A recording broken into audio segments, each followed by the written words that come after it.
Days before my father died, nag-away kami. Nagkatampuhan.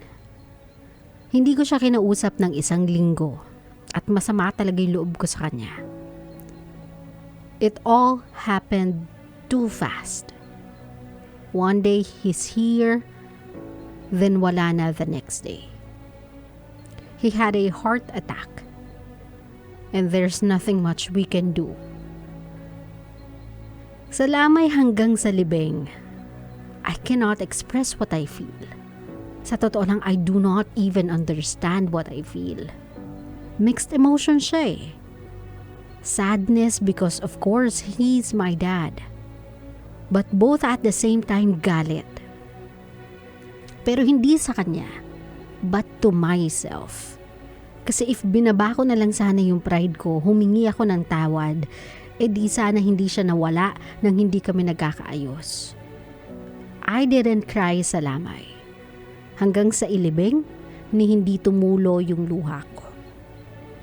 Akala nga ng lahat bato ako. But when kami na lang ng family ko yung nasa harapan ng puntod niya, I broke down. My heart felt like napupunit siya sa sakit.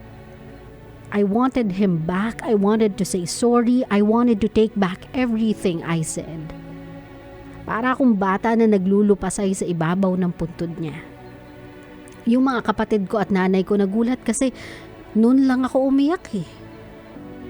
I guess you can really truly express yourself unless nasa comfort ka na ng mga taong pinagkakatiwalaan mo talaga. Yung alam mong hindi ka nila huhusgahan. Hanggang ngayon ganun ako. I put up a brave face sa harap ng iba. But I break down sa harap ng mga taong nagmamahal sa akin. Sadness, I guess, truly gets you when you know it's safe to fall apart.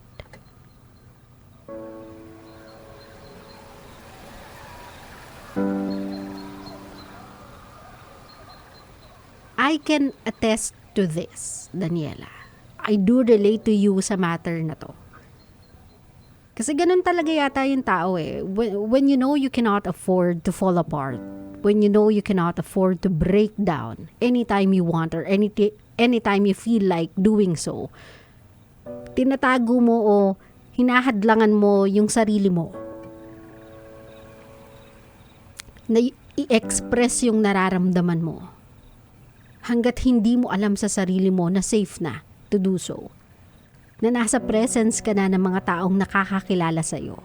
Na nasa presence and comfort ka na ng mga taong makakaintindi sa pinagdadaanan mo, sa nararamdaman mo, sa backstory as to why you are crying. Kasi sometimes, when you are feeling the deepest emotion or yung pinaka-extreme na emotion mo, you have no time to explain yourself eh.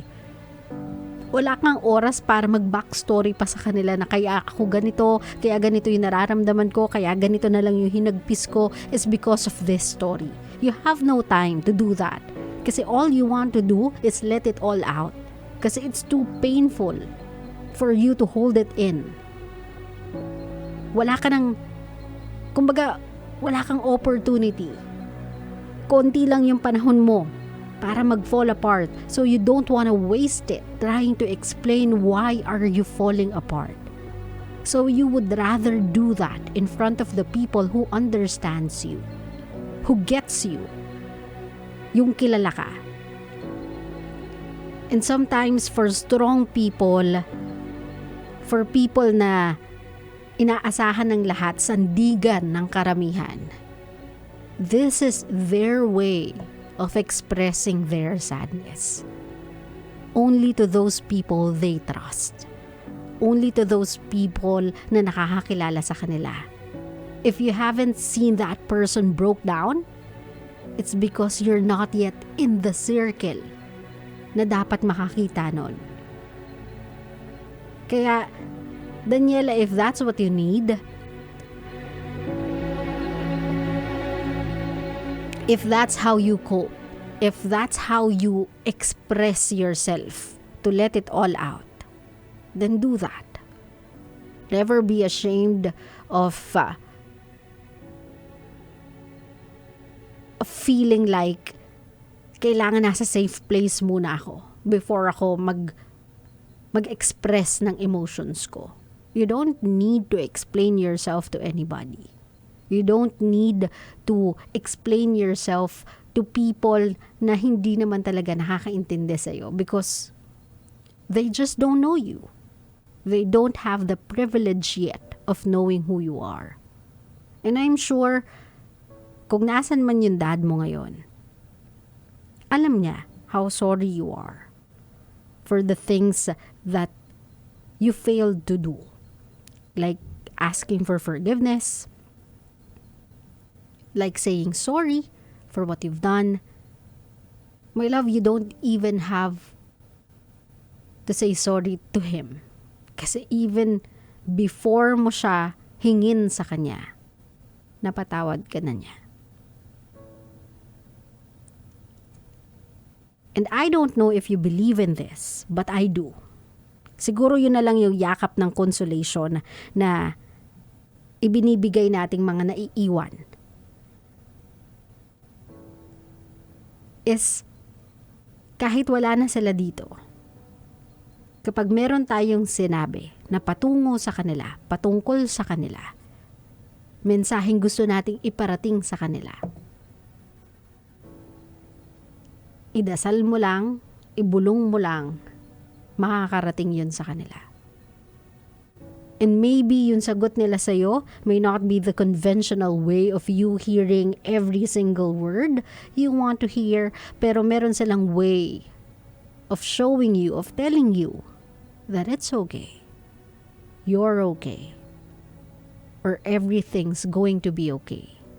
It's either nasa dampi yan ng hangin, nasa panaginip yan, nasa biglang pagdating ng mahiwagang butterfly na hindi mo alam kung saan nanggaling. Nasa biglang patugtog yan ng out of nowhere ng favorite song ng taong hindi mo nakasama. That is their way of telling you that whatever it is that you feel like unfinished business mo pa with them, it's already done. If it's any consolation to you, Daniela, naniniwala ako na kaya nawawala sa atin yung mga taong mahal na mahal natin or very close and dear to our hearts. Kasi yung mga mababait na tao, yung mga magagaling na taong makisama at humawak ng puso ng mga taong nakakasalamuha nila, mabilis nilang nagagampanan yung purpose nila on earth.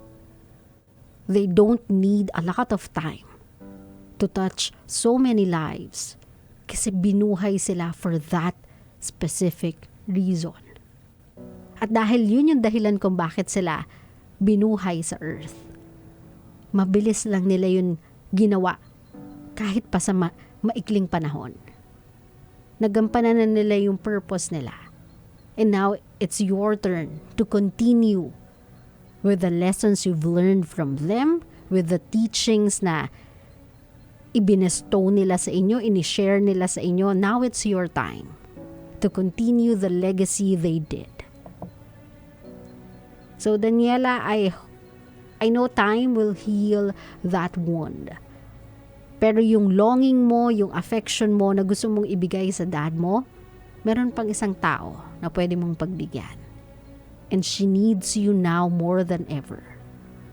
So lahat ng pagmamahal na gusto mong ibuhos para sa father mo, lahat ng yun sa kanya mo ibuhos.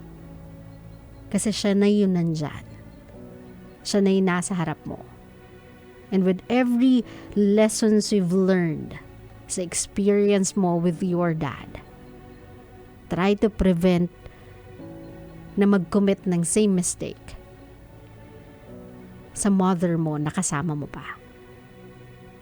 Again, everything happens for a reason. And every life, no matter how short they have spent here sa earth,